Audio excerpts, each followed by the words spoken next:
First of all good morning all of you. अपन देखते हैं अपना नेक्स्ट लेक्चर, लेक्चर नंबर 33। ये अपना लास्ट लेक्चर है इस सब्जेक्ट का और इस यूनिट का। तो भाई हम लास्ट लेक्चर में हमने एयर पॉल्यूशन के बारे में पढ़ा था। उसी के अंदर हमारी छोटा सा एक टॉपिक है एयर पॉल्यूशन से रिलेटेड ही है हमारा। तो वो हम देखते हैं लैप्स रेट। लैप्स रेट क्या होती है? बेसिकली लैप्स का मतलब होता है घटना, ठीक है, और रेट है दर। तो किस चीज़ के घटने की दर है ये? घटना बढ़ना कुछ भी हो सकता है वैसे तो लैप्स रेट क्या होती है? लैप्स वर्ड का मतलब बता रहा हूँ मैं आपको। तो लैप्स रेट क्या होती है भाई? यहाँ पर एनवायरनमेंट में लैप्स रेट का मतलब क्या है कि ये अपना ग्लोब है, क्लियर है क्या नहीं? और इसका जो टेम्परेचर है, हमारे अर्थ से हम जैसे जैसे ऊपर जाते हैं तो टेम्परेचर घटता जाता है, घटता जाता है। दो चीज़ों का टेम्परेचर है, एक तो उस एटमॉस्फेयर का, एनवायरनमेंट का टेम्परेचर, क्लियर है क्या नहीं? और दूसरा क्या है, जो आप पॉल्यूटेंट जो आपने छोड़े हैं, मतलब जो आपके व्हीकल से निकला पॉल्यूटेंट, वो यूं गया तो उसका खुद का टेम्परेचर होगा। वो टेम्परेचर भी तो ऊपर, जैसे जैसे पॉल्यूटेंट ऊपर जाएगा, चिमनी में धुआं निकलता है, धुआं ऊपर जाता है, तो उसका खुद का टेम्परेचर भी तो रहता है। वो टेम्परेचर किस हिसाब किताब से ऊपर जाने पर घट रहा है या बढ़ रहा है, ठीक है ना? तो हम बेसिकली बात कर रहे हैं केवल टेम्परेचर की, कि ये हमारा क्या है, ग्लोब है। तो ग्लोब के ऊपर अपन जैसे जैसे जा रहे हैं तो टेम्परेचर जो है या तो बढ़ेगा या फिर घटेगा। इसी को अपन क्या बोलते हैं? Lapse rate.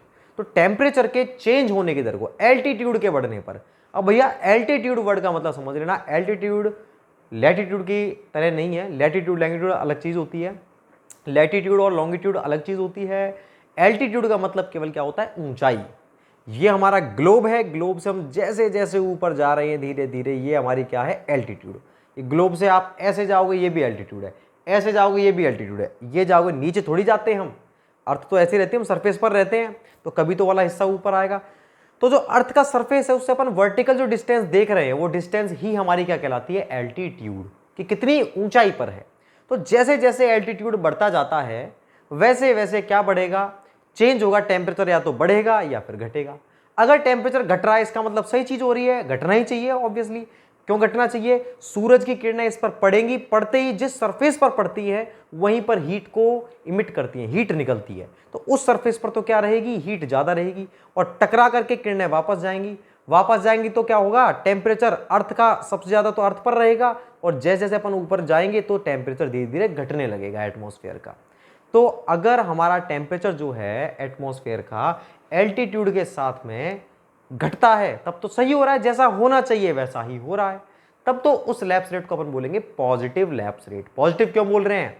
पॉजिटिव हम इसलिए नहीं बोल रहे कि टेम्परेचर बढ़ना चाहिए, प्लस हो रहा है इसलिए पॉजिटिव। नो, पॉजिटिव इसलिए कि जैसा होना चाहिए वैसा हो रहा है, इसलिए पॉजिटिव कहलाएगा। लेकिन अगर उल्टा हो रहा है कि भाई सरफेस से ऊपर जाने पर टेम्परेचर बढ़ रहा है, किसी कारणवश बढ़ रहा है, तो गलत हो रहा है। ये गलत हो रहा है तो अपन उसको क्या बोलेंगे? Negative lapse rate. मतलब टेम्परेचर घटना चाहिए था जबकि बढ़ रहा है, उसे अपन बोलते हैं नेगेटिव लैप्स रेट। तो बेसिकली मोटा मोटा अगर मैं लैप्स रेट की बात करूं तो लैप्स रेट क्या है? चाहे वो एनवायरनमेंट का टेम्परेचर हो चाहे पॉल्यूटेंट का, दोनों ही चीज़ों के टेम्परेचर होते हैं अलग अलग। एनवायरनमेंट का तो खुद का टेम्परेचर रहता है, पॉल्यूटेंट किसी भी चीज़ से निकला है तो उसका खुद का टेम्परेचर होता है। तो दोनों के टेम्परेचर के चेंज होने की दर अलग अलग होती है। पॉल्यूटेंट किसी चिमनी से निकला है तो उसके टेम्परेचर के घटने की दर अलग है, एनवायरनमेंट के टेम्परेचर के घटने की दर अलग है। भैया एनवायरनमेंट तो फिक्स है, अपना ये रहा ग्लोब और ये एनवायरनमेंट है। अब मैं देख रहा हूँ 1 किलोमीटर ऊपर जाने पर 9.8 डिग्री सेंटीग्रेड घट गया, और 1 किलोमीटर गया इतना घट गया, इतना घट गया। लेकिन जो चिमनी में से निकला वो तो बिल्कुल गर्म निकला है। तो जैसे ही वो निकला तो उसने देखा पॉल्यूटेंट ने कि उसके आसपास एटमॉस्फेयर का टेम्परेचर तो 47 डिग्री सेंटीग्रेड, उसका खुद का है 60 डिग्री। हो सकता है उल्टा हो।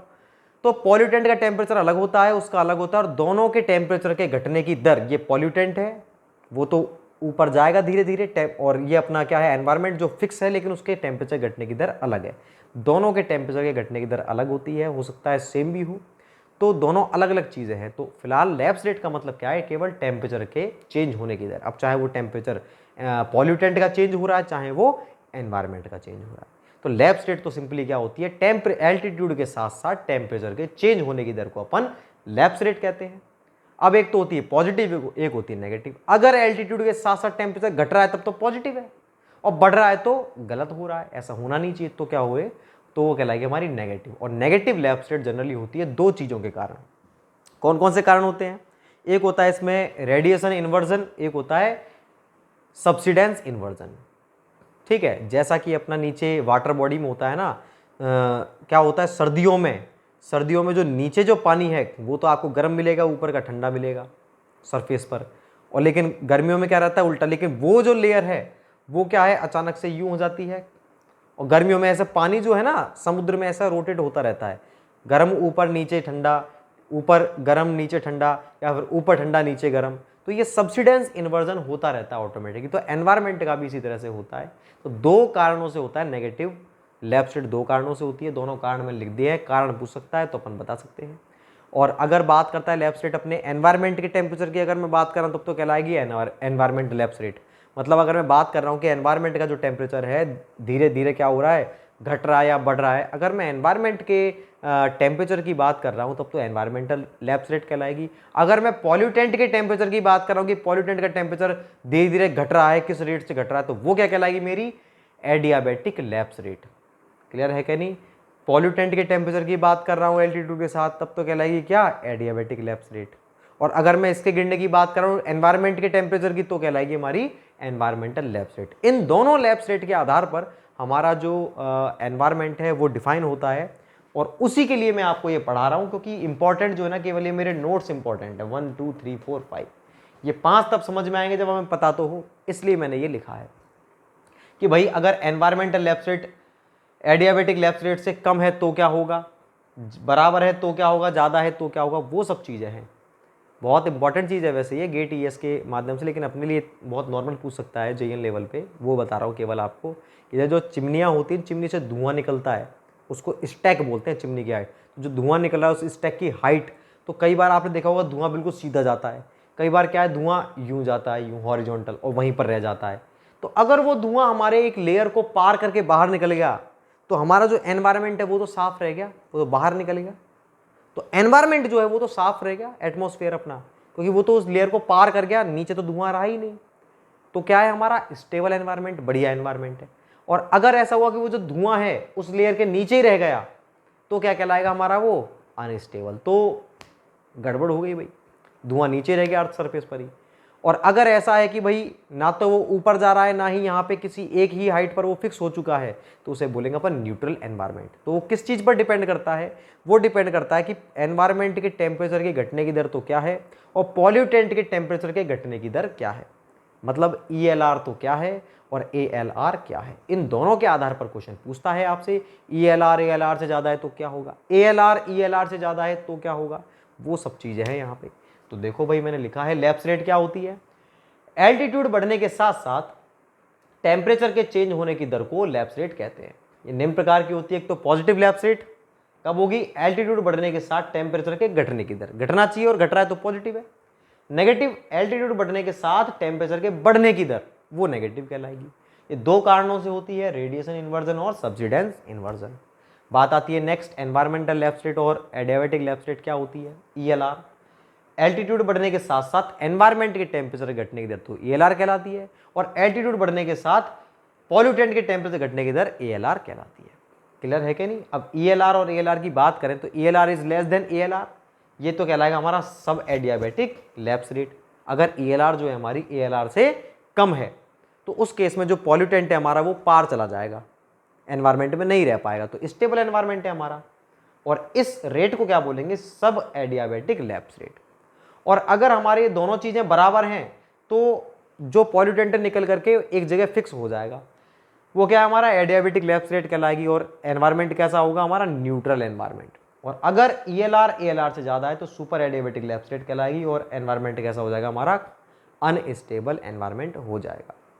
अब मैं बात करता हूँ प्ल्यूम की। तो प्ल्यूम क्या होता है थोड़ा समझ लीजिए, 2 पॉइंट इंपॉर्टेंट थे, हालांकि प्ल्यूम 7 प्रकार के होते हैं, आपके पॉइंट ऑफ व्यू से इतने इंपॉर्टेंट नहीं है, ये 2 चीज़ पूछ सकता है इसलिए मैं आपको बता रहा हूँ। प्ल्यूम क्या होता है, जो धुआं निकलता है ना उसकी जो रूपरेखा है कि किस तरह से धुआं निकल रहा है। चिमनी से धुआं बिल्कुल स्ट्रेट यूँ सीधा जा रहा है ऊपर, या चिमनी से यूँ हॉरिजॉन्टल जा रहा है, चिमनी से नीचे की तरफ जा रहा है, क्या हो रहा है धुआं। तो इस धुएं की जो संरचना है इसी को अपन क्या बोलते हैं, प्ल्यूम बोलते हैं। तो कई प्रकार के प्ल्यूम बनते हैं, लॉफ्टिंग प्ल्यूम, लूपिंग प्ल्यूम, ठीक है, फ्यूमगेटिंग प्ल्यूम, टैपिंग प्ल्यूम, बहुत बहुत प्रकार के प्ल्यूम बनते हैं हमारे। तो इनमें से अगर आपसे पूछता है कि आइडियल प्ल्यूम कौन सा है, आइडियल वो होगा जो सीधा बाहर निकल जाए। तो तो आइडियल तो कौन सा होता है प्ल्यूम हमारा, लॉफ्टिंग प्ल्यूम। और सबसे बेकार कौन सा होता है, फ्यूमिगेटिंग, मतलब जो नीचे की तरफ रहता है। तो नीचे की तरफ रहेगा अगर वो प्ल्यूम हमारा, धुएं की संरचना, तो सारा का सारा धुआं जो है, मैं धुआं केवल आपको बोल रहा हूँ, सारा का सारा पॉल्यूशन जो है अर्थ सरफेस पर रह जाएगा। इसलिए ये हमारा क्या है, सबसे वर्स्ट, सबसे बेकार प्ल्यूम है। और आइडियल कौन सा, लॉफ्टिंग। तो ये 5 नोट थे हमारे लिए इंपॉर्टेंट, इसलिए मैंने ये चीज़ें आपको पढ़ाई है। क्लियर है क्या नहीं? तो आप इसको उतारें एक बार, फिर अपन देखते हैं। तो आप इसको उतार लो एक बार, ठीक। अब देखो भाई, मैं आपको बताता हूँ, बात करता हूँ नॉइस पॉल्यूशन की। तो नॉइस पॉल्यूशन क्या है हमारा, जो हमारा एयर पॉल्यूशन था कंप्लीट हो चुका है, नॉइस पॉल्यूशन बिल्कुल छोटा टॉपिक है। सबसे पहले अपन देखते हैं नॉइस पॉल्यूशन का मतलब क्या है। नॉइस का मतलब क्या है, आवाज को अपन नॉइस बोलते हैं, तो नॉइस पॉल्यूशन क्या कहलाएगा भैया? नॉइस पॉल्यूशन वो है जो अनवांटेड नॉइस है ना, मतलब जो नॉइस आपको इरिटेट करने लग गई, बस वही नॉइस पॉल्यूशन है। किसी ने कुछ बोला, मैं आपसे बात कर रहा हूँ, दैट्स इट, मैं बहुत जोर जोर से बात कर रहा हूँ, मुझे इरिटेशन फील हो रही है, बस वही नॉइस पॉल्यूशन है। तो इसकी कोई ऐसे लिमिट नहीं होती है कि भाई हाँ इससे अगर आप ऊपर बोले तो नॉइस पॉल्यूशन है। जो नॉइस आपको अनवांटेड लग रही है, जिससे आप इरिटेट हो रहे हो, वही अपना नॉइस पॉल्यूशन कहलाएगा। इसकी कुछ चीज़ें हैं कि भाई अपना जो कानों का हियरिंग लेवल होता है वो कितना रहता है, तो उन सब चीज़ों को मैंने यूनिट के रूप में लिखा हुआ है। अगर मैं नॉइस को अपन कैसे मापते हैं, डेसिबल में, ठीक है, ये आपको मालूम है, डेसिबल के रूप में अपन इसको मापते हैं, ठीक। और ये जो होती है हमारी यूनिट, डेसिबल में बात करता हूँ। मिनिमम ये हियरिंग लिमिट है सुनने की, मिनिमम अपन कितना डेसिबल सुन सकते हैं, 0 डेसिबल। मैक्सिमम कितना सुन सकते हैं, 180 डेसिबल। क्लियर है कि नहीं? उससे ऊपर कान के पर्दे फटने के चांसेस रहते हैं। अगर मैं बात करूं फ्रीक्वेंसी की, जो नॉइस की जो फ्रीक्वेंसी होती है वो हर्ट्ज में होती है। तो हर्ट्ज में मिनिमम कितनी फ्रीक्वेंसी की सुन सकते हो आप नॉइस, 20 हर्ट्ज, मैक्सिमम 20,000 हर्ट्ज। तो आपसे जिस भी यूनिट में पूछ रहा है आप वो जवाब देंगे। तो जीरो, मिनिमम 0 सुन सकते हो, मैक्सिमम 180 डेसिबल। हर्ट्ज में 20 हर्ट्ज से 20,000 हर्ट्ज तक। अगर प्रेशर की बात करूं तो 20 माइक्रोपास्कल से लेकर के 20,000 माइक्रोपास्कल तक आप, 200 माइक्रोपास्कल तक आप सुन सकते हो। क्लियर है कि नहीं? तो ये इसकी लिमिट होती है सुनने की, श्रव्य क्षमता जिसे अपन बोलते हैं। तीनों यूनिट के अंदर है हमारी, डेसिबल में है, हर्ट्ज में है, और प्रेशर के रूप में भी है, माइक्रोपास्कल में। अब अगर मैं बात करूं आपसे कि परमिजिबल लिमिट जो है हमारे कोड ने हमको कितनी बोली हुई है, एक तो एम्बियंट एयर क्वालिटी का जो कोड है वो तो अपन को क्या परमिट करता है, एक अपना जो नॉइस पॉल्यूशन का कोड है IS 4954 वो अपन को क्या कहता है, सारी चीज़ें मैंने लिखी हुई है। तो जो अपना एम्बियंट एयर क्वालिटी का जो कोड है वो क्या कहता है कि साइलेंट जोन है, साइलेंट जोन मतलब लाइब्रेरी चर्च हुआ, तो ये साइलेंट जोन हुए, यहाँ पर आवाज़ बिल्कुल नहीं होनी चाहिए। तो ऐसी जगह पे दिन में तो कितनी, भाई आप ये बताइए मिनिमम कब होगी नॉइस लेवल, मिनिमम कब होगा, रात में। मैक्सिमम कब होगा, दिन में। उसकी भी लिमिट है कि जो, ये आप ये मत सोचना कि मिनिमम इतनी होनी चाहिए मैक्सिमम इतनी, ये कि भाई साइलेंट जोन में रात में 40 डेसिबल तक परमिट है, बस 40 से ज़्यादा नहीं होनी चाहिए। ये नहीं है इसका मतलब कि मिनिमम 40 मैक्सिमम 50 होनी चाहिए, नहीं। मिनिमम का मतलब है कि रात में तो कितनी परमिट है, लास्ट 40, और दिन में कितनी। मैंने दोनों चीज़ों को एक साथ लिख दिया है, या तो मैं ये लिखता कि भाई मिनिमम और मैक्सिमम कितनी परमिट है, मिनिमम 40 और मैक्सिमम 50, या फिर मैं क्या कहता नाइट में कितनी परमिट है और डे में, चारों चीज़ों को एक साथ लिख दिया। तो मिनिमम होती है 40, मैक्सिमम 50, कितने, दिन में। तो दिन में 50 डेसिबल तक परमिट है, बस इससे ज़्यादा नहीं होनी चाहिए as per ambient air quality code. Residential area colony वगैरह में कितनी है, 45 से 55, दिन में तो कितनी है 55 और रात में 45, 45 से ज़्यादा आवाज़ नहीं होनी चाहिए, रात में शांति होनी चाहिए ना। कॉमर्शियल एरिया, कॉमर्शियल मतलब व्यावसायिक, ऑफिसेज, स्कूल्स, इन जगह, तो रात में तो कितनी है अपनी 55, दिन में कितनी है 65। इंडस्ट्रियल जोन जहाँ पर इंडस्ट्रीज कारखाने हैं वहाँ पर भी आवाज़ आती है बहुत, तो वहाँ पर कितनी है अपनी परमिट 70 और 75। तो आपसे कोई सिंगल लाइन देगा कि भाई रेजिडेंशियल एरिया में दिन में कितनी परमिट है, तो अपन बता देंगे रेजिडेंशियल एरिया दिन में 55, या फिर रेजिडेंशियल एरिया में मैक्सिमम कितनी परमिट है 55। साइलेंट जोन मैक्सिमम जो पूछा गया है ना क्वेश्चन, वो साइलेंट जोन और रेजिडेंशियल के लिए पूछा गया है। तो दिन में साइलेंट जोन में कितनी परमिट है, दिन में 50, रात में 40, इस तरह से पूछ सकता है आपसे। और जो अपना वो कोड है वो दिन रात और इन सब चीज़ों को नहीं बोल रहा कि कौन से जोन के अकॉर्डिंग नहीं बोल रहा वो, ये तो ये क्या बता रहा है, केवल 3 जगह, रूरल एरिया में तो कितनी परमिट है सब अर्बन में, मतलब जो रूरल भी नहीं है और अर्बन भी नहीं है, कस्बा टाइप का, सब अर्बन में कितना है, अर्बन में कितना है। तो रूरल में तो बोल रहा है अपना कोड 25 से 35, सब अर्बन में 30 से 40 और अर्बन में 35 से 45। ये आपको उसने एक याद रखो, उसमें 5 जोड़ देंगे तो सारे याद हो जाएंगे अपन को। तो ये अपनी जो नॉइज़ लेवल है, जो परमिजिबल है, वो मैंने लिखे हुए हैं। तो आप इसको उतारें। 2-3 पॉइंट और हैं नॉइज़ के जो मैं आपको लिखता हूँ। अभी मैं इसको मिटाता हूँ, आप इसको उतारें।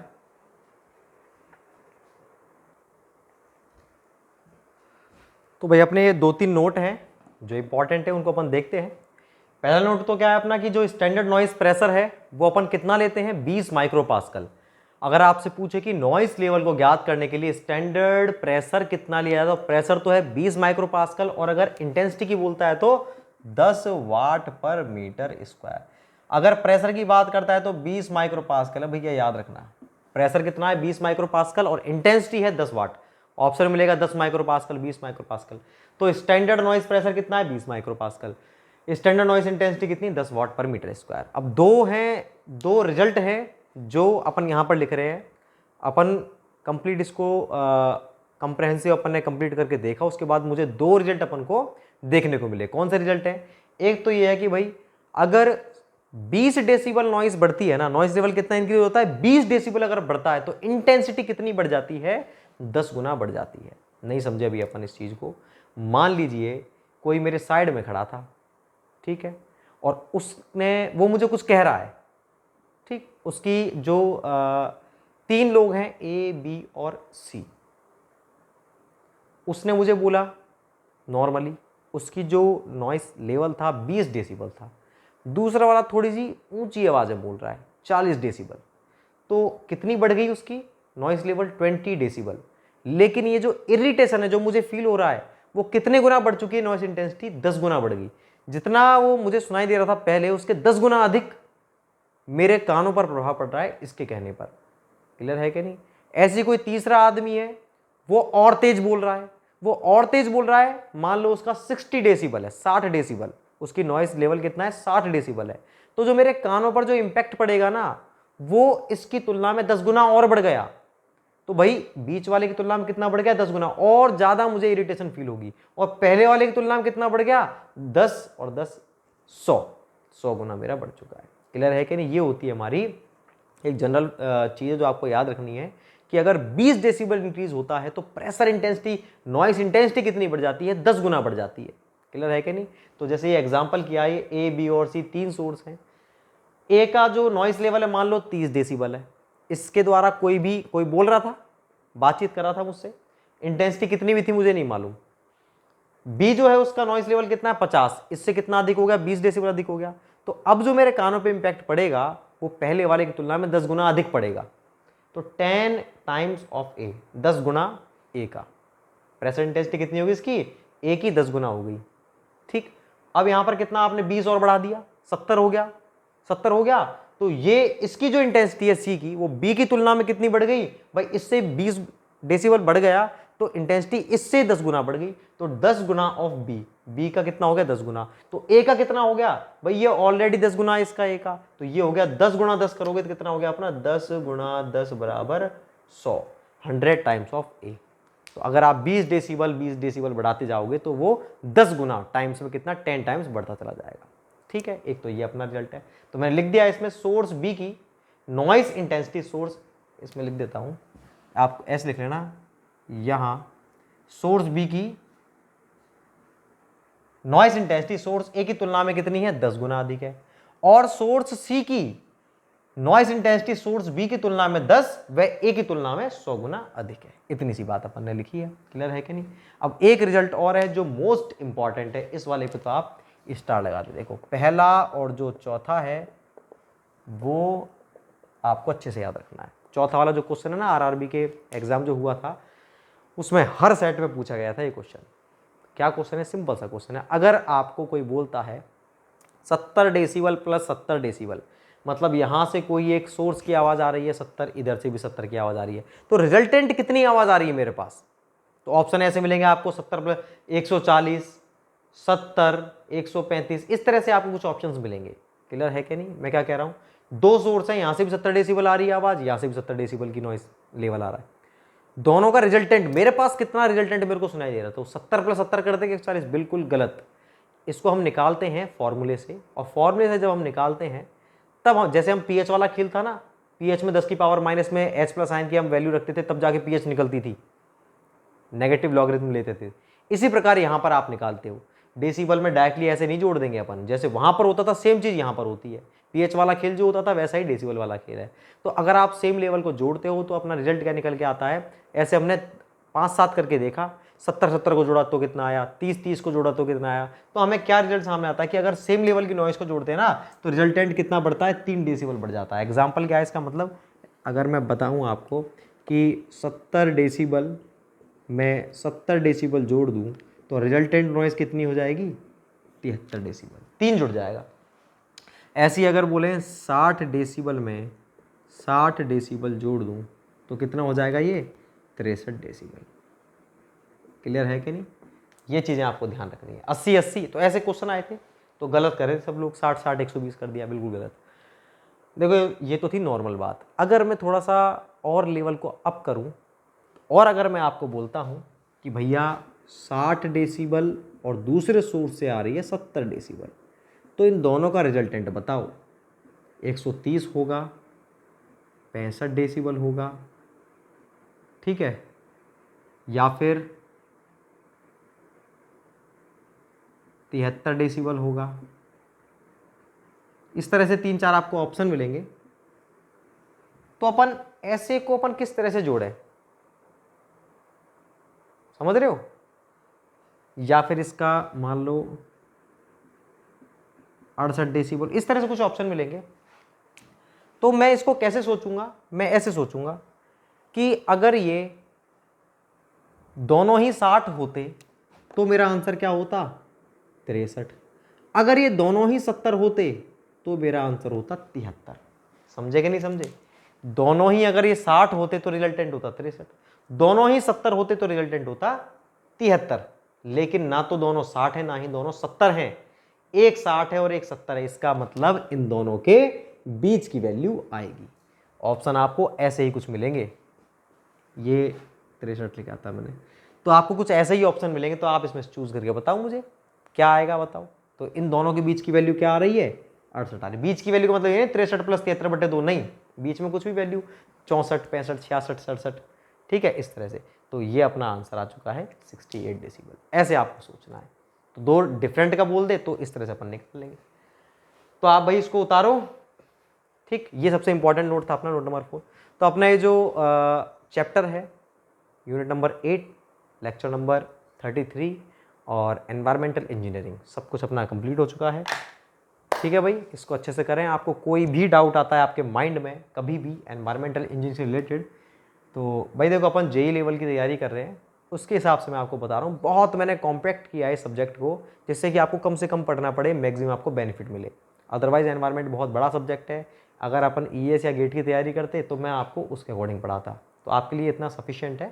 तो मैं इसको आपको कोई प्रॉब्लम आती है तो आप मुझे मेरे इस नंबर पे व्हाट्सअप कर सकते हैं कि सर इस क्वेश्चन में प्रॉब्लम आ रही है, इसको हम कैसे करेंगे, ठीक है ना। 7737299966 ओनली व्हाट्सअप करना है, मैसेज करना है, इसके लिए कॉल वगैरह नहीं करें, मैं अटेंड नहीं कर पाता हूँ। ठीक है भाई, तो काफ़ी आज के लिए इतना, थैंक यू सो मच।